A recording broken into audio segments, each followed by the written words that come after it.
Assalamualaikum warahmatullahi wabarakatuh. Salam dan bahagia. Saya Erni SPD, calon guru penggerak rekognisi dari Kabupaten Pandeglang. Izinkan saya untuk berbagi materi tentang budaya positif. Di antaranya yaitu disiplin positif dan nilai-nilai kebajikan universal, teori motivasi, hukuman dan penghargaan, restitusi, keyakinan kelas, kebutuhan dasar manusia dan dunia berkualitas, 5 fungsi kontrol, dan segitiga restitusi. Sebagai bentuk aksi nyata dari modul 1.4 tentang budaya positif, saya mengambil contoh penerapan restitusi untuk siswa di SMA Negeri 14 Pandeglang. Assalamualaikum Cahya. Waalaikumsalam ya Bu. Boleh kita ngobrol sebentar? Iya boleh Bu. Ibu perhatikan nih, Cahya ini sering kesiangan ya.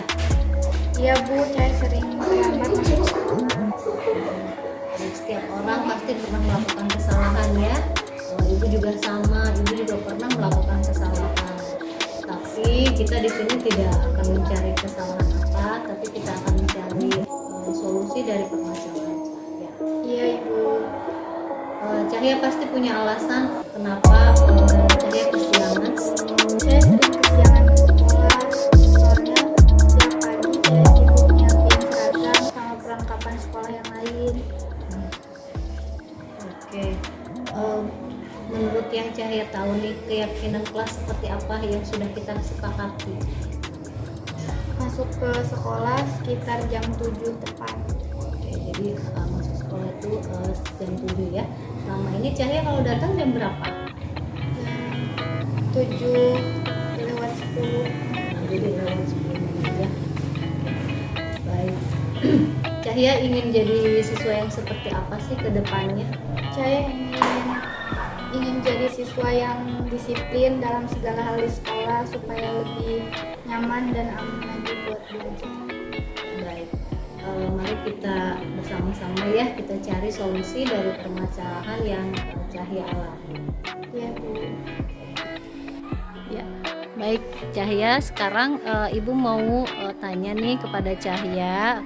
Kita kan tadi sudah melakukan proses restitusi. Nah, setelah restitusi tadi, perasaan Cahya seperti apa? Perasaan saya senang karena nggak dimarahin, terus bisa bikin diri saya lebih baik lagi buat ke depannya. Oke, jadi Cahya bisa lebih baik lagi ke depannya ya. Oke, semangat ya. Oke, terima kasih. Berikut ini merupakan tayangan ketika saya berbagi dengan rekan sejawat guru di SMA Negeri 14 Pandeglang tentang budaya positif di sekolah.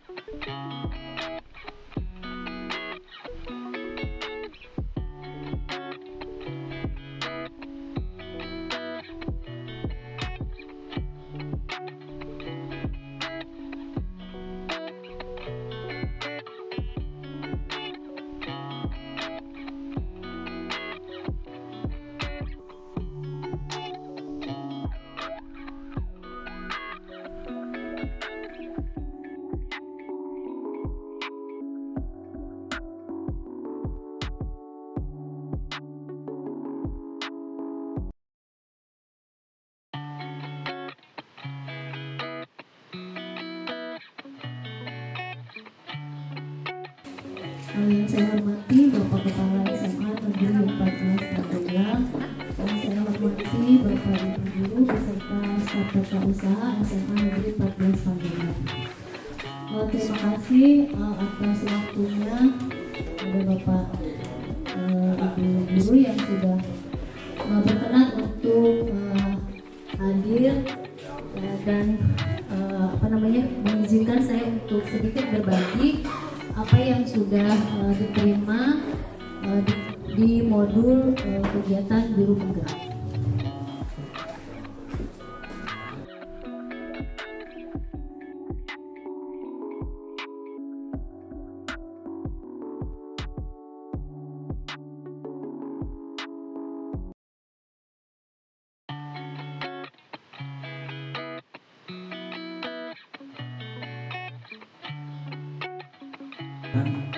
ya di namanya juga diklik ya terinjak-injak dan sebagainya. Seperti tahun-tahun dulu pernah ketika pulangnya karena supir tersebut ya, sehingga ada yang namanya Jimin itu sampai pingsan dan sampai berdarah-darah gitu akibat terinjak-injak. Ini mohon bantuan pada khususnya wali kelas, karena ada beberapa orang tua yang sudah ngomong, saya juga lupa. Pada modul ini, modul 1.4 ini kami di sini tentang budaya positif. Jadi nanti ini memang modul yang harus kami terapkan di sekolah. Jadi betul-betul tidak hanya menerima saja begitu. Jadi untuk modul 1 ini ada 1.1 sampai 1.4. Nah, untuk modul 1.1 itu tentang filosofi Ki Hajar Dewantara. Jadi kami istilahnya perubahan mindset guru-guru penggerak tentang apa sih yang dijadikan filosofi oleh KHD gitu ya. Nah, untuk 1.2 itu tentang nilai dan peran dari guru penggerak, dan 1.3 visi dari guru penggerak. Nah, ini yang 1.4 tentang budaya positif. Jadi budaya positif ini memang berawal dari harus diterapkan oleh guru penggerak itu di kelas masing-masing, di kelas yang diampu oleh guru penggerak gitu. Nah, nanti akan diimbaskan kepada rekan-rekan sejawat yang lainnya. Nah, diharapkan dari pengimbasan itu akan terjadi budaya positif di sekolah ya, sehingga menyebar gitu dan terlaksana. Nah, untuk di modul 1.4 ini ada beberapa materi yang dipelajari. Kebetulan saya programnya rekognisi, jadi karena pertama menjadi pengajar praktik, jadi untuk mendapatkan sertifikat guru penggerak saya harus melakukan aksi nyata. Nah, jadi sama dengan guru penggerak, jadi aksi nyatanya harus dilaksanakan di kelas, walaupun sekarang memang sebagai fasilitator. Nah, materi di 1.4 ini yang dipelajari, yang pertama ada disiplin positif dan nilai-nilai kebajikan yang bisa diterapkan pada siswa. Yang kedua adalah teori motivasi, hukuman, dan penghargaan. Yang ketiga, bagaimana membuat keyakinan kelas. Yang keempat, kebutuhan dasar manusia dan dunia yang berkualitas. Yang kelima, 5 fungsi kontrol guru. Yang keenam adalah segitiga restitusi. Nah, untuk yang pertama tentang disiplin positif dan nilai-nilai kebajikan. Nah, di sini menurut Ki Hajar Dewantara, untuk menerapkan pendidikan merdeka yang saat ini sedang digalakan, nah itu harus ada kemampuan atau siswanya juga harus disiplin gitu. Jadi harus ada disiplin yang kuat dalam diri siswa untuk terciptanya merdeka belajar. Nah, disiplin itu ada dua, ada dari diri, jadi disiplin itu yang berupa motivasinya motivasi internal, ada juga yang motivasinya eksternal. Nah, disiplin diri di sini jika dia memiliki keinginan yang kuat, otomatis motivasinya akan timbul dari diri dia sendiri. Tetapi kalau misalkan siswa itu tidak bisa untuk menimbulkan motivasi diri, maka dia butuh bantuan orang lain untuk mendisiplinkan dirinya. Nah, orang lain di situ kalau di sekolah mungkin di sini adalah bapak ibu guru serta warga sekolah yang ada di SMA Negeri 14 Pandeglang. Itu untuk nilai-nilai kebajikan. Nilai kebajikan yang diterapkan di program guru penggerak ini ada 6 lembaga institusi, tetapi jika dirangkum untuk di sekolah ini yaitu profil pelajar Pancasila, di mana profil pelajar Pancasila itu yang pertama seperti yang sudah Bapak Ibu kenal gitu ya, ada beriman, bertakwa pada Tuhan Yang Maha Esa dan berakhlak mulia, lalu mandiri, bernalar kritis, berkebinekaan global, bergotong royong, dan kreatif. Ini mungkin yang harus kita munculkan nilai-nilai kebajikan ini dalam diri siswa di setiap aktivitas pembelajaran. Ada juga menurut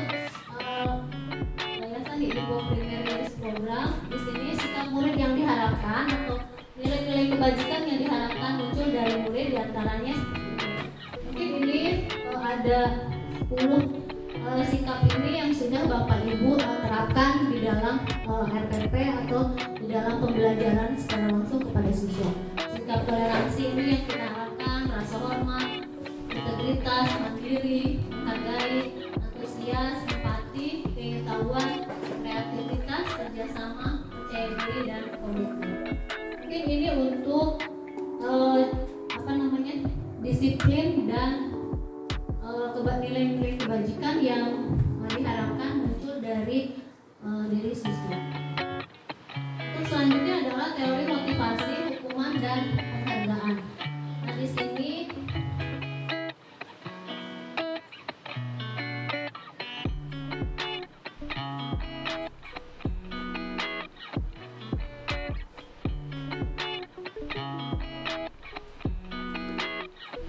teori motivasi, hukuman, dan penghargaan ini di sini Bapak Ibu di sekolah kita apakah sudah menerapkan yang lalu-lalu kan kita menerapkan hukuman di sekolah, tapi makin ke sini sudah berangsur baik, kita sudah menerapkan konsekuensi ya Bapak Ibu, karena kemarin itu peraturan yang ada di sekolah ini kita buat secara bersama, seluruh warga sekolah melibatkan siswa dan juga komite, lalu disetujui oleh semua warga sekolah. Tetapi di sini ada yang lebih ditekankan lagi, yaitu proses restitusi. Mungkin ini merupakan hal baru bagi kita sebagai guru, di mana proses restitusi ini merupakan proses menciptakan kondisi bagi murid untuk memperbaiki kesalahan mereka, sehingga mereka bisa kembali kepada kelompok mereka dengan karakter yang lebih kuat. Nah, proses restitusi ini merupakan kolaborasi antara guru dan siswa, di mana nanti siswa yang bermasalah itu akan menemukan solusinya sendiri. Jadi tidak kita hukum, tetapi mereka menyadari bahwa apa itu kesalahan mereka, dan mereka juga menyadari untuk memperbaikinya itu langkahnya seperti apa. Jadi solusinya munculnya dari siswa tersebut.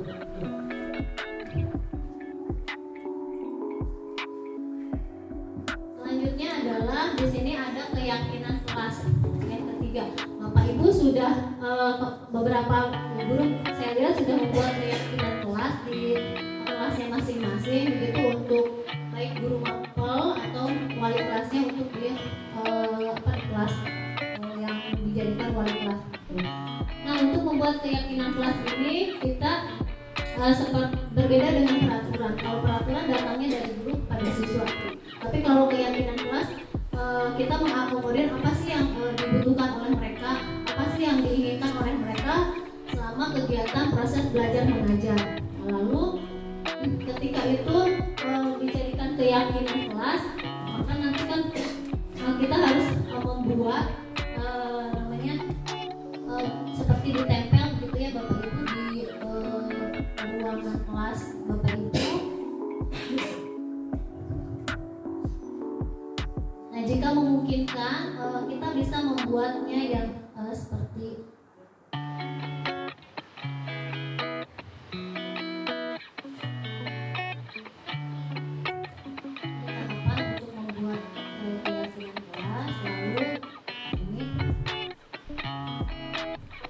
misalkan keyakinan kelas yang kita buat bukan hanya berlaku untuk siswa, tetapi misalkan selama di kelas itu guru itu harus seperti apa? Kan gini, guru di kelas itu tugasnya yang pertama mengajar, mendidik, menjawab pertanyaan, memberi nilai gitu. Nah, ini semua datangnya dari siswa dan juga kolaborasi dengan guru. Misalkan nih, murid tugasnya belajar, mencoba menghasilkan yang terbaik dalam diri. Ini kalimat-kalimat ini adalah berasal dari siswa gitu, dengan difasilitasi oleh guru sebagai fasilitatornya. Oke. Untuk selanjutnya kebutuhan dasar manusia dan dunia berkualitas, saya yakin Bapak Ibu sudah mengetahui dan sudah paham apa sih yang menjadi kebutuhan dasar dari kita sebagai manusia. Jadi kalau misalkan kita merasa butuh, otomatis siswa juga, atau misalkan jika siswa merasa butuh, maka mereka juga akan melaksanakan hati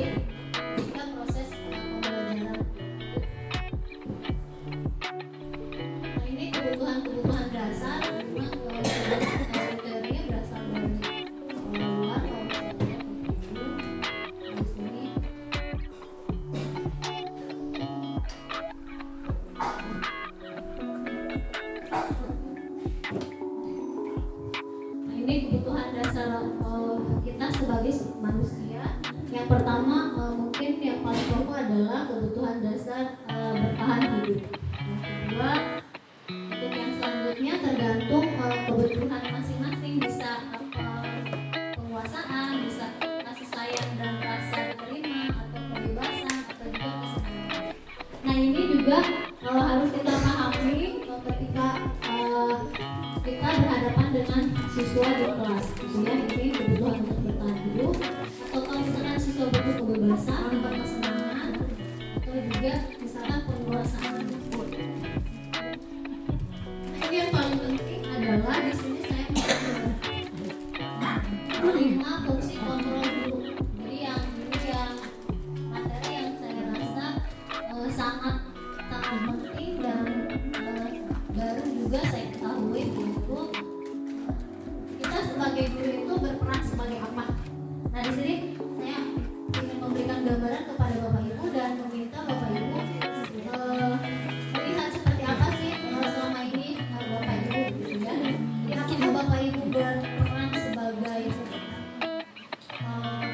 memberi rasa bersalah, atau misalkan Bapak Ibu berperan sebagai penghukum yang ini kesepakatan belajar. Nanti contohnya 5 fungsi kontrol guru. Ada sebagai penghukum, pembuat rasa bersalah, teman, pemantau, dan manajer. Nah, kira-kira dari kelima fungsi kontrol ini Bapak Ibu ada di posisi yang mana? Pak Ade ada di posisi yang mana? Penghukum. Pak Ade ada di posisi penghukum. Jadi Bapak Ibu nanti bisa dilihat cirinya seperti apa sih jika ada di posisi penghukum, seperti apa jika ada di posisi pembuat rasa bersalah, atau ketika sebagai teman, pemantau, dan manajer. Nah, diharapkan yang di sini yang di sini modul ini harapkan adalah Bapak Ibu sebagai manajer. Ya, ini kondisi idealnya. Tetapi bisa secara perlahan seperti ini.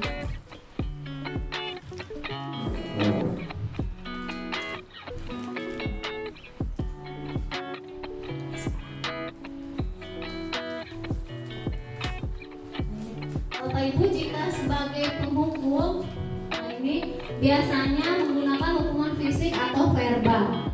Ya, orang-orang yang menjalankan posisi penghukum senantiasa mengatakan bahwa sekolah ini memerlukan sistem atau alat-alat yang dapat lebih menekan murid-murid, gitu ya. Atau guru-guru juga yang posisinya sebagai penghukum akan berkata patuhi aturan saya, gitu. Atau misalkan patuhi aturan yang sudah ada. Atau dia berkata kamu selalu aja salah, atau selalu pasti selalu terakhir selesai. Misalkan kita begini, mana dari kamu lagi yang kesiangan, ya seperti itu. Nah, ini yang terlambat lagi pasti terlambat.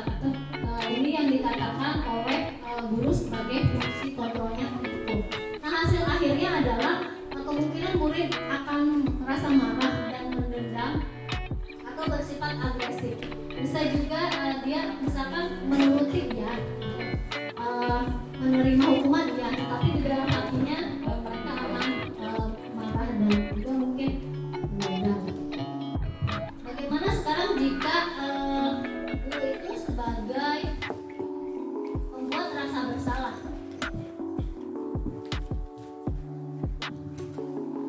Pada pembuat rasa bersalah ini biasanya guru akan bersifat lembut tapi nyelekit, ya. Menggunakan keheningan tapi membuat orang tidak nyaman. Dia berkatanya lembut tapi orang yang mendengarkan tidak nyaman. Misalkan begini, kata-kata yang itu sangat kecewa sekali dengan kamu. Atau misalkan bagaimana coba kalau orang tua kamu tahu kalau kamu itu bolos, seperti itu. Itu berarti kita sebagai pembuat rasa bersalah. Nah, saya kemarin dengan CGP yang ada di Sepang juga kebanyakan Bapak Ibu gurunya bertindak sebagai pembuat rasa bersalah sebelum mengetahui modul ini. Jadi untuk hasil akhir dari fungsi kontrol pembuat rasa bersalah ini, nanti murid akan merasa bersalah dan bersalah telah mengecewakan ibu atau orang tuanya, ya. Nah, murid akan merasa menjadi orang yang gagal dan tidak sanggup membahagiakan orang lain. Nah, kadang-kala sikap ini lebih berbahaya dari sikap penghukum karena emosinya terpendam. Selanjutnya adalah fungsi kontrol sebagai teman. Nah, kita dekat dengan teman, jadi bisa jadi Bapak Ibu di sini mengontrol murid kita, tetapi nanti kalau fungsi kontrol sebagai teman, lama-kelamaan murid itu akan tergantung dengan kita, ketergantungan dengan Bapak Ibu guru. Nah, hubungan di sini positif berupa hubungan baik yang terjalin antara guru dan murid. Misalkan Bapak Ibu dengan berkata, ayo bantulah dari Bapak ya. Misalkan nanti Bapak dimarahin kepala sekolah lo kalau kamu begini, kita di wali kelas gitu kan. Ayo ikutin lombanya, nanti kamu kita didenda loh gitu ya. Kadang seperti itu ya. Ini fungsi kita sebagai teman. Nah, hasilnya adalah murid akan merasa senang dan akrab dengan guru. Ini termasuk dampak yang positif, hanya saja di sisi negatifnya ini dia akan tergantung kepada kita. Bila ada masalah dia merasa bisa mengandalkan guru tersebut, jadi bisa kita untuk membantu permasalahan. Selanjutnya adalah fungsi guru sebagai pemantau. Guru itu sebagai pemantau, dia memantau lalu mengawasi, bertanggung jawab atas perilaku orang-orang yang kita awasi. Posisi pemantau ini berdasarkan pada peraturan dan konsekuensi. Jadi nanti kita otomatis menanyakan peraturannya apa, harusnya kamu seperti apa, harusnya datang ini jam berapa ke sekolah. Ya, itu posisi kita sebagai pemantau. Nah, yang terakhir adalah ini yang diharapkan posisi idealnya Bapak Ibu sebagai manajer, di mana Bapak Ibu berbuat sesuatu bersama dengan murid, mempersilahkan murid mempertanggungjawabkan perilakunya, lalu mendukung murid agar dapat menemukan solusi atas permasalahannya. Nah, ini fungsi manajer ini berkaitan dengan segitiga restitusi yang bisa Bapak Ibu lakukan terhadap murid. Oke, nah, saya bisa memberikan video kepada Bapak Ibu bagaimana sih ketika melakukan restitusi kepada murid. Ini berdasarkan materi yang ada di modul, lalu nanti saya perlihatkan ketika mengaplikasikannya di kelas.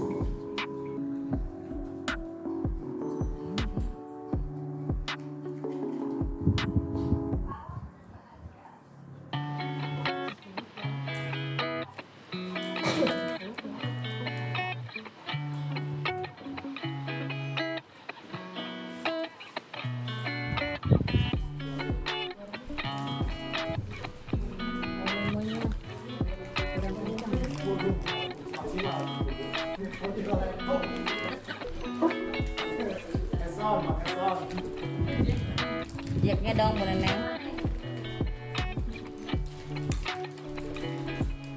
Asisten.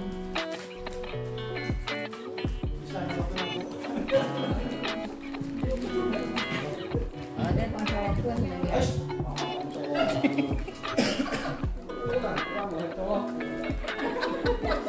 Maksudnya Jacknya.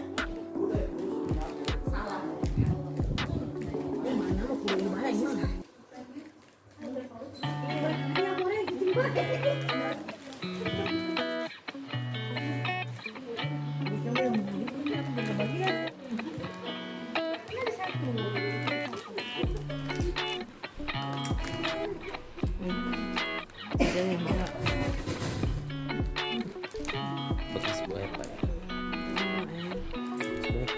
Kabelnya urut. Kabelnya urut. Dia sudah makan banyak. Keringan tuh. Itu urut mana?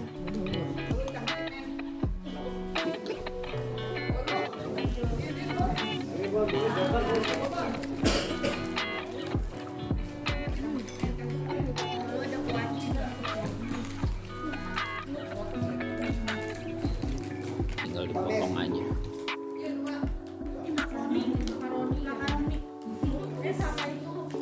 Level 4. Level 9. Mie ayam bakso.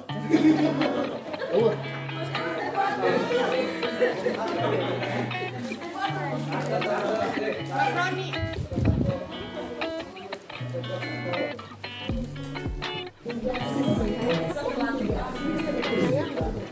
Sisi pertama adalah menstabilkan identitas. Sisi yang kedua adalah validasi tindakan yang salah. Dan sisi yang ketiga adalah menanyakan keyakinan.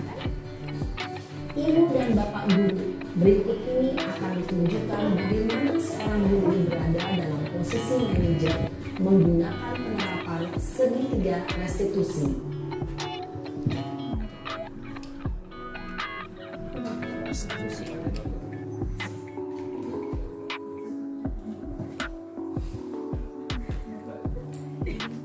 Pintar.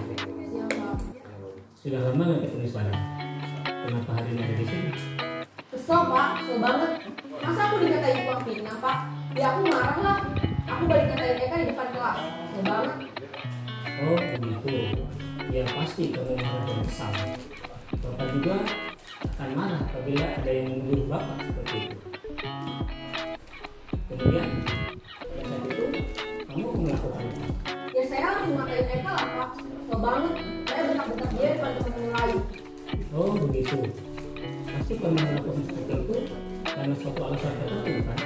Iyalah, masa saya diam saja pak. Ya saya bela diri lah. Masa saya dituduh tukang fitnah? Ya wajar lah.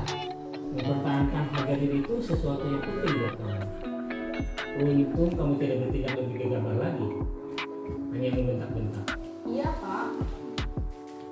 Untung saya masih bersabar dan hanya membentak saja. Sudah gemes padahal. Saya pasti bela diri lah. Ya pasti ya. Tapi kamu memilih untuk tetap bertahan dan bersabar. Kamu memilih untuk tidak berbuat lebih parah lagi kan? Nah, sekarang coba kita lihat lagi tindakan kamu yang bentak-bentak Eka di kelas. Tindakan kamu itu kira-kira sesuai dengan keyakinan kelas atau prinsip kamu tidak? Enggak lah pak. Capek pak jadi pengalah. Jadi keyakinan atau prinsip mana yang kurang sesuai dengan keinginan kamu? Ya, saya sebenarnya sangat menghargai orang lain. Mungkin saat itu saya menjadi emosi, jadi tidak menunjukkan sikap itu. Kamu meyakini tidak? Menghargai orang lain itu penting buat kamu. Yakin lah pak. Iya, setuju. Kita harus saling menghargai. Namun ada juga keyakinan yang kita sepakati yang perlu kita jalankan. Apabila kita tidak marah, kan? Ya, saya bisa bergerak, mengajukan diri sendiri. Saya bisa jadi lebih sabar, lebih sedikit, Kira-kira kamu bersedia memperbaiki masalah ini tidak? sedia pak. Kalau kamu memperbaiki masalah ini, kamu akan menjadi orang seperti apa? Saya akan menjadi orang yang bertanggung jawab kali ya pak. Dan aktif. Ya, menurut kamu bagaimana rasanya menjadi orang seperti itu? Dan nyaman pak. Bangga bisa bersabar dan mengalir. Baiklah kalau begitu. Yuk kita pikirkan bagaimana memperbaiki masalah ini.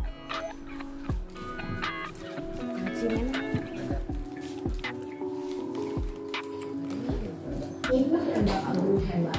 Baru saja kita menyaksikan contoh bagaimana seorang guru berada dalam posisi manajer menggunakan penerapan segitiga restitusi. Mari kita bahas satu persatu. Bagaimana Bapak Ibu untuk contoh ini? Kemarin saya buat video seolah-olah skenario itu siswanya terlambat, tapi memang tidak. Saya pilih di sini ceria. Tapi sebelum ini juga saya sudah melakukan restitusi ya, kepada Kapten lalu Reno ya.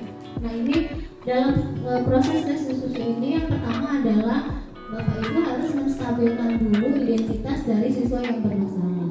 Lalu yang kedua adalah menanyakan keyakinan yang kedua adalah validasi tindakan yang dia lakukan. Misalkan menstabilkan identitas bisa dengan berkata, jadi setiap orang pasti pernah melakukan kesalahan. Jadi kita menstabilkan dulu identitas siswa yang bermasalah, atau bisa juga misalkan kamu bukan satu-satunya yang pernah melakukan ini. Selanjutnya adalah validasi tindakan yang salah. Jadi kita tanyakan alasan siswa itu melakukan kesalahannya itu kenapa. Nanti atau misalnya ini, adakah cara yang lebih efektif untuk mendapatkan apa yang kamu butuhkan sesuai dengan permasalahan yang atau terjadi pada siswa. Dan terakhir ada menanyakan keyakinan. Jadi seperti apa sih sebenarnya yang dia inginkan itu, lalu keyakinan kelas apa yang sudah ada atau sudah disepakati bersama. Atau misalkan kamu ingin menjadi orang seperti apa. Ini penerapan segitiga restitusi karena ada ini pernah berangkat dari sekolah tetapi tidak sampai ke sekolah. Nah ini adalah percakapan restitusi dengan siswa yang kesiangan. Kebetulan ada videonya. Ini hanya contoh kecil aja, ada satu titik ini. Ini skenario-nya saya yang buat memang berbeda.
Baik, Cahya, sekarang Ibu mau tanya nih kepada Cahya.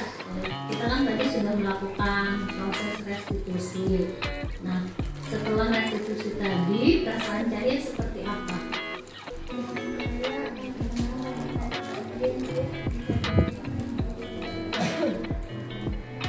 Oke, jadi Cahya bisa lebih baik lagi ke depannya ya. Semangat ya.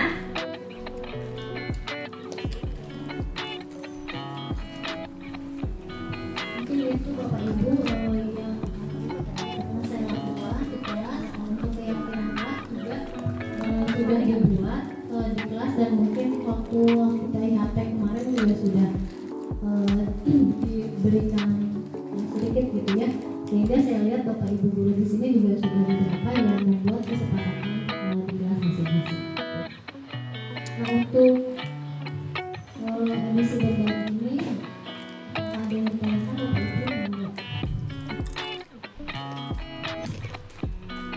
Mungkin Bapak Ibu bisa dari 5 fungsi kontrol tadi ada di posisi yang mana, lalu kan secara perlahan kita bisa menjadi seorang manajer untuk diri kita sendiri, memanajeri siswa. Nah, diharapkan siswa juga dapat menjadi manajer untuk dirinya sendiri, sehingga nanti kedepannya akan lebih baik. Tidak dapat dipungkiri Bapak Ibu, pemberian hukuman ataupun konsekuensi memang berhasil gitu ya di sekolah, tetapi dirasa dampaknya hanya untuk jangka pendek. Tapi kalau restitusi ini prosesnya cukup lama, tetapi dampaknya juga akan muncul motivasi diri dari dalam siswa secara sendiri. Jadi motivasinya intrinsik tanpa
anak jadi berpikir, apa saya diskusi?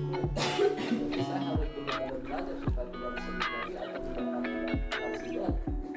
Artinya posisi hukuman itu bisa juga bermuatan motivasi eksternal. Saya minta pendapat Bu Erni, dari kelima restitusi ini semuanya bernilai positif atau negatif, kembali lagi kepada pemahaman gurunya menurut saya. Sedikit menggali informasi terkait dengan konsep posisi manajer, memang mudah dicatat. Dalam melaksanakan kita kebanyakan banyak menghukum dan banyak memantau. Bagaimana pendapat saya? Ini 5 fungsi kontrol itu ya. Dari 5 fungsi kontrol ini tadi juga sudah disampaikan memang ada sisi positif dan sisi negatif. Nah, untuk sebagai penghukum, motivasi yang ditimbulkan kan memang motivasi eksternal. Tapi motivasi eksternal ini kan menurut beberapa pakar dia tidak akan bertahan lama. Jadi yang diharapkan itu adalah motivasinya motivasi internal yang datang dari diri dia sendiri gitu ya, tidak dengan bantuan orang lain. Kalau motivasi eksternal dia memang termotivasi, tetapi karena ada bantuan dari orang lain. Untuk menjadi seorang manajer memang tidak prosesnya tidak mudah. Kan di sini harus banyak belajar gitu ya, dan banyak mengerti. Dan memang kalau saya lihat kita di sekolah ini kan yang memiliki masalah banyak ya Bapak Ibu. Kalau kita menanganinya satu persatu dengan proses restitusi mungkin nggak akan aja gitu ya. Kalau misalkan yang kesiangan itu kalau restitusi satu persatu gitu ya, nah mungkin prosesnya bisa maksudnya dilihat kalau misalkan yang diadakan proses restitusi itu beberapa siswa yang memang kesiangannya lebih parah. Jadi ada datanya, nanti diadakan restitusi. Nah di sini memang ada bisa diserahkan kepada wali kelas untuk restitusi atau guru BK atau misalkan Ibu Putri jadi kepanggil guru BK dan juga OSIS atau kesiswaan. Memang ini butuh kerjasama, padahal kalau misalkan kita sendiri ya tidak akan berhasil. Satu lagi dengan proses pengejaran itu bisa nggak? Misalnya dari kasus yang sama karena kesiangan misalnya ada 10 orang, 5 orang, bisa nggak diistilahkan sekaligus gitu? Kalau baiknya sih satu persatu, karena kalau sekaligus kita tidak akan menang. Jadi dalam satu waktu ya. Jadi face-to-face sehingga kita tahu keadaan satu orang itu seperti apa. Kalau misalkan secara lebih dari satu yang ditanganinya, nanti mereka kalau siswa kebanyakan itu misalnya agak canggung untuk mengungkapkan apa sih yang dia alami di sekolah, di rumahnya itu apa sih kesiangan. Mungkin ada yang alasannya berbeda-beda, dia untuk menyampaikannya malu kepada orang lain. Jadi sebaiknya memang prosesnya face to face.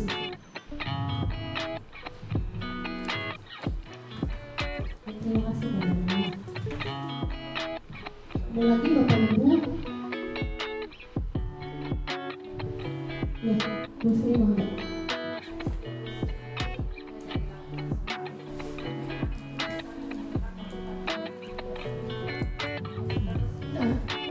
Harapan dari proses restitusi ini dia bisa berubah gitu ya, jadi muncul motivasi intrinsik. Memang sebagai manajer kan berarti fungsinya banyak, jadi setelah mengadakan restitusi kita juga harus mengawasi apakah berhasil atau tidak prosesnya gitu.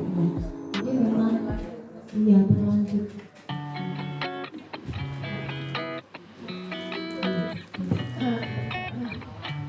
Kalau misalnya sudah muncul motivasi intrinsik, harapan itu akan bertahan lama menurut penelitian dalam diri siswa dia sampai prosesnya lama. Tetapi kalau tidak restitusi berhasil, tetapi besoknya ulangi lagi gitu. Kalau misalkan tidak diadakan restitusi seperti itu.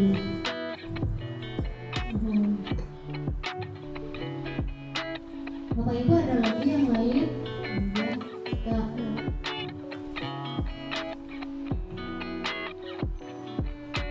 Bapak Uji mungkin. Bapak Uji ada di posisi yang mana? Kalau ibu-ibu mungkin banyak juga yang sebagai teman ya, kalau misalkan di kelas gitu ya, apalagi wali kelas ingin lebih dekat dengan siswanya gitu.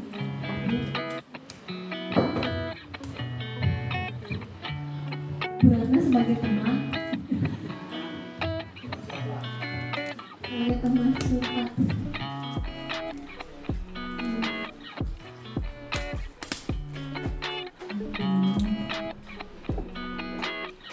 Ini mungkin kalau yang ditekankan di sekolah penumbuhan profil pelajar Pancasila gitu ya, yang 5 ini. Jadi beriman, bertakwa kepada Tuhan Yang Maha Esa dan berakhlak mulia, lalu mandiri, bernalar kritis, berkegiatan global, gotong royong dan kreatif. Ini 5 yang sering dicanangkan begitu di sekolah penggerak juga. Ini profil-profil yang diharapkan muncul dari dalam diri siswa setelah siswa itu lulus dari sekolah. Setidaknya mereka memiliki profil pelajar Pancasila, karena ini kedepannya mereka bisa menjalani dengan lebih baik. Mungkin sedikit kita bisa memasukkan profil ini ke dalam visi dan misi sekolah, sehingga nanti visi dan misi sekolahnya akan sejalan begitu dengan tujuan akhir dari siswa ini, yaitu menunjukkan profil pelajar Pancasila. Sebenarnya ini tujuan yang dituju oleh pemerintah melalui program PGP ini. Jadi siswa itu memiliki profil pelajar Pancasila. Ini kan beriman dan bertakwa kepada Tuhan Yang Maha Esa dan berakhlak mulia. Kita sudah salah satunya ada kegiatan infak, lalu sholat bulan berjamaah begitu. Nah ini untuk mandiri mungkin kita bisa melakukan kegiatan yang mungkin di kelas ya, akan bisa untuk mengerjakan tugasnya secara mandiri, atau misalkan semuanya tidak tergantung kepada guru. Nah ini yang agak perlu lagi penanganan kritis ya, mahasiswa kita tidak rasanya masih kurang ya untuk profil itu ya, kurang pengetahuannya. Kemarin saja ketika lomba debat bisa dilihat wawasannya sejauh apa ya, jadi mereka masih sangat minim untuk wawasan tentang literasinya, literasi baik literasi membaca buku secara langsung ataupun literasi digital gitu ya. Mungkin nanti bisa dimasukkan ke program-program kerja sekolah yang memang sesuai untuk menunjukkan profil ini. Dan itu adalah berkebinekaan global, di mana diharapkan siswa bisa menerima gitu ya perbedaan-perbedaan yang ada dalam diri siswa yang lainnya. Saya masih mendengar misalkan siswa yang sering melakukan bullying ya, memanggil mereka dengan ciri-ciri fisik gitu ya, misalnya yang lainnya. Ini salah satunya juga yang harus dihilangkan begitu ya, program kasus bullying ini. Jadi nanti sekolah bisa membuat SK tim satuan petugas penanganan perlindungan di sekolah, sehingga semua siswa dapat menerima perbedaan yang ada antara siswa yang satu dengan siswa yang lainnya. Selanjutnya adalah bergotong royong. Saya rasa ini sudah adalah di antara siswa gitu ya. Lalu kreatif, berarti tidak ada mungkin anak-anak melalui kegiatan pensi mereka sudah kreatif untuk menampilkan hasil-hasil atau kreasi-kreasi mereka. Jadi bisa lebih kita kuatkan lagi nilai-nilai kebajikan yang diharapkan ini ada pada diri siswa. Mungkin itu saja, jika tidak ada lagi Bapak Ibu. Ya, ada pertanyaan. Assalamualaikum warahmatullahi wabarakatuh.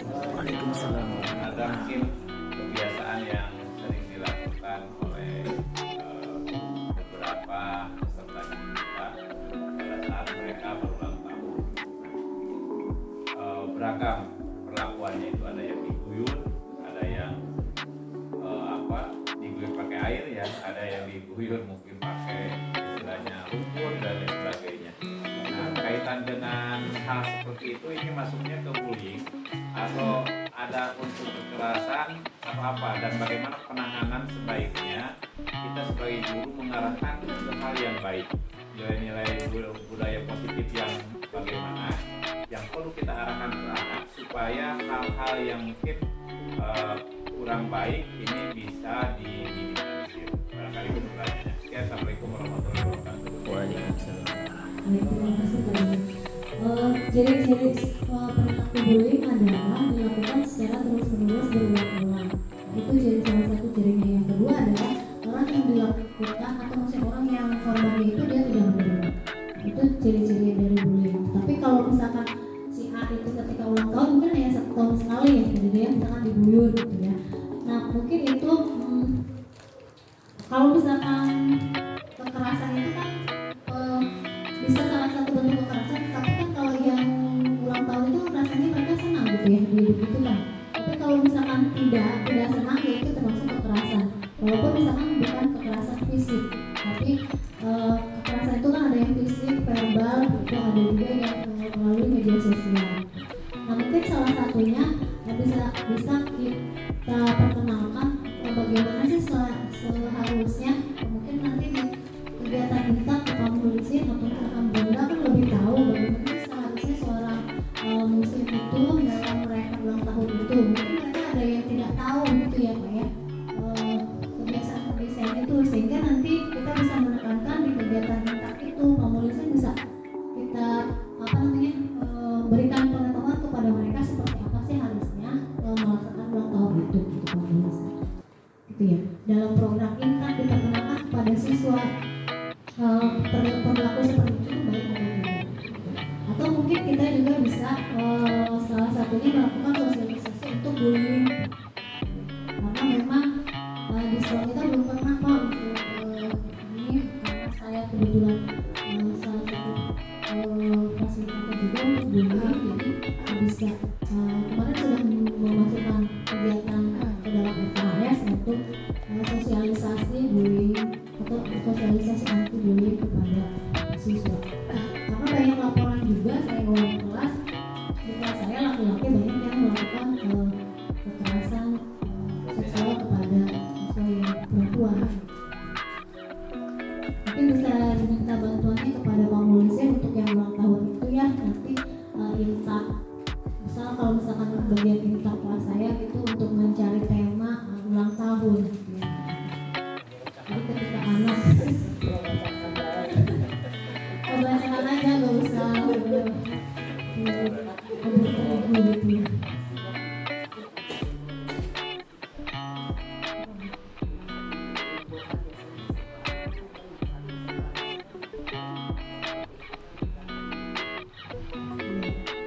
Mereka mah seru selama ya Bu.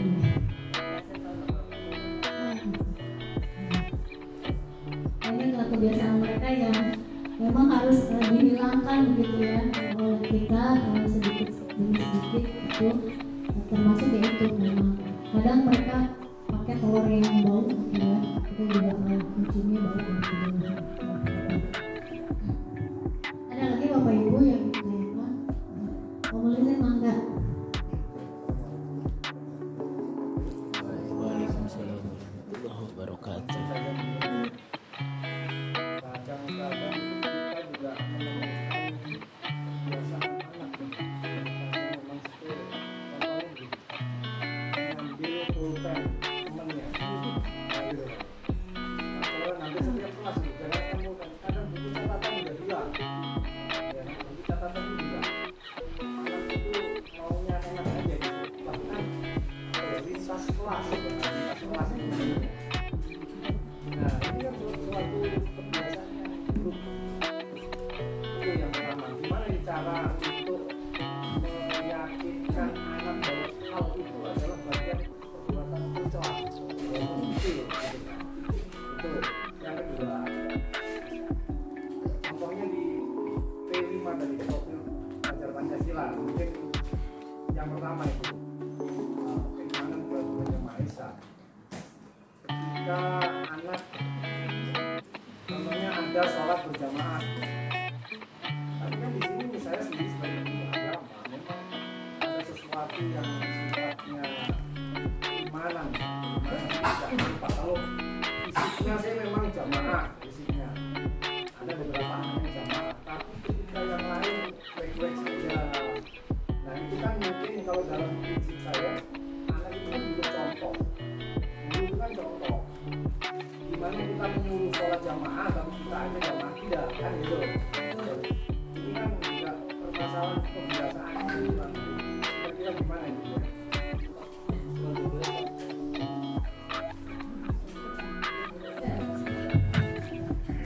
Yang pertama untuk masalah pulpen, saya juga setiap ke kelas, pulpen saya hilang pulpen gitu ya. Apalagi laporan dari wali kelasnya ya Bu ya gitu ya. Banyak anaknya gitu. Ya, banyak anak yang kehilangan pulpen gitu ya. Nah mungkin kita perlu menerapkan juga kepada mereka untuk lebih apa yang maksudnya pulpen yang hilang itu diletakkan di mana, di meja ya mungkin saja gampang gitu ya untuk mengambil yang pada si anak. Saya menyarankan kepada mereka menyimpan di tas gitu ya supaya ketika mereka akan pergi dirapikan dulu gitu ya, karena memang anak-anak di sini ya cuek-cuek aja gitu ya, pulpen itu disimpan aja di situ karena mungkin mereka belum mengetahui apa yang perbuatan itu dampaknya, atau misalkan apa ya seperti mencuri tetapi dalam skala kecil gitu ya. Maksud saya berarti kita harus memberi pengertian lagi kepada siswa gitu ya Pak Mulis ini ya. Contoh-contoh yang memang contoh sudah baik yang memang real terjadi di sekolah kita gitu ya Pak Mulis. Yang mereka mungkin bisa dibawa ke agama, dari segi agama itu ini seperti apa. Nah, yang kedua yang sholat ya, karena mungkin ke depan karena dipakai kelas juga Pak Mulisnya, jadi nanti kalau misalkan sudah tidak jadi kelas ya bisa jadi bapak dan ibu gurunya juga ikut untuk sholat berjamaah begitu, jadi mencontohkan. Kan saya lihat bapak ibu juga ada beberapa yang sudah sholat selain di musola, bapak ibu guru yang lain sholatnya di kelas masing-masing gitu ya.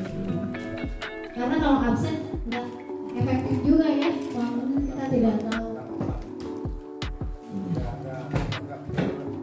Tapi memang itu intinya memotivasi dari mereka sih ya. Kita sebenarnya untuk sholat kan karena wajib, balik semua ya. Sebetulnya tidak usah diabsen juga harusnya sholat semua. Tapi yang sedikit demi sedikit menumbuhkan motivasi dalam diri mereka.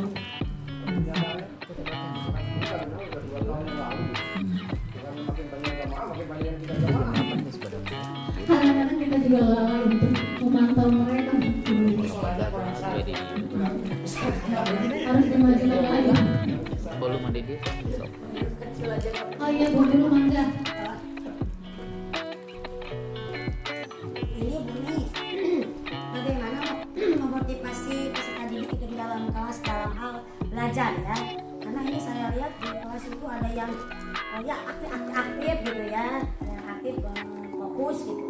Tapi sebagian juga ada juga yang males gitu. Bagaimana itu Bu memotivasi anak yang malesnya itu tuh?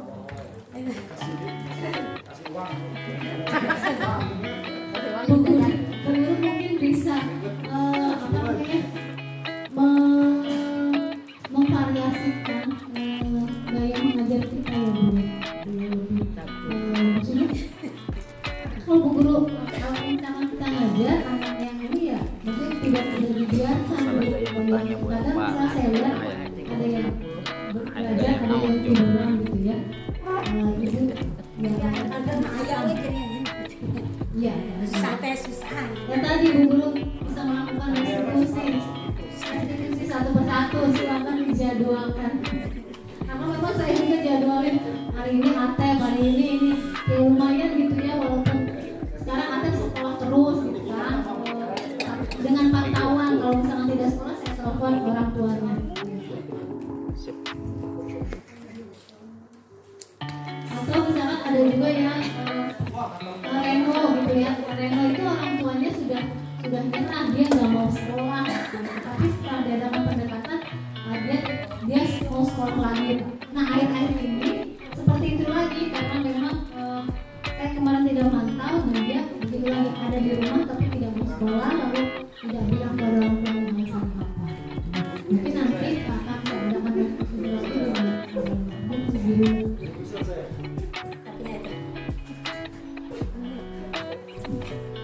Baik Bapak Ibu, ada lagi Anda?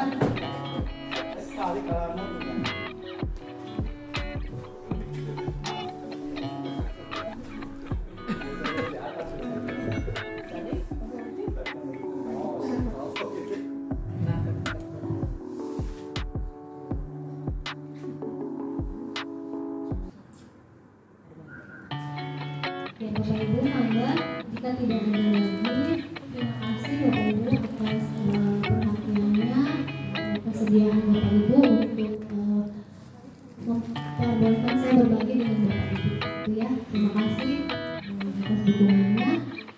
Semoga kedepannya bisa lebih baik. Amin. Assalamualaikum warahmatullahi wabarakatuh. Waalaikumsalam warahmatullahi wabarakatuh. Bagaimanakah harapan kepala sekolah terhadap guru penggerak yang ada di SMA Negeri 14 Pandeglang? Berikut kita saksikan pernyataan dari kepala sekolah. Selamat siang Pak, saya Erni mau nanya harapan Bapak terhadap guru penggerak yang ada di SMA 14 ini seperti apa Pak? Ya, selamat siang. Ya, alhamdulillah di SMA 14 ini ada beberapa guru yang sudah lolos guru penggerak. Mudah-mudahan ini dapat menular terus di kalangan guru SMA 14, dan mudah-mudahan yang saya harapkan itu adalah pengalaman ilmu-ilmu sebagai guru penggerak itu dapat direalisasikan di SMA 14 sehingga ke depan SMA 14 menjadi sekolah yang unggul dalam prestasi anak-anaknya. Mungkin seperti itu. Kalau untuk program nanti kan guru penggerak akan diminta untuk membuat program yang berpihak pada murid. Kira-kira dukungan seperti apa yang Bapak berikan kepada guru penggerak? Ya, bisa saja dukungan waktu atau dukungan materi dalam bentuk fasilitas yang insya Allah bisa disiapkan melalui dana-dana dari BOS. Oke, baik, terima kasih Pak atas waktunya. Demikianlah edisi berbagi aksi nyata modul 1.4 tentang budaya positif di SMA Negeri 14 Pandeglang. Terima kasih atas perhatiannya. Salam dan bahagia. Assalamualaikum warahmatullahi wabarakatuh.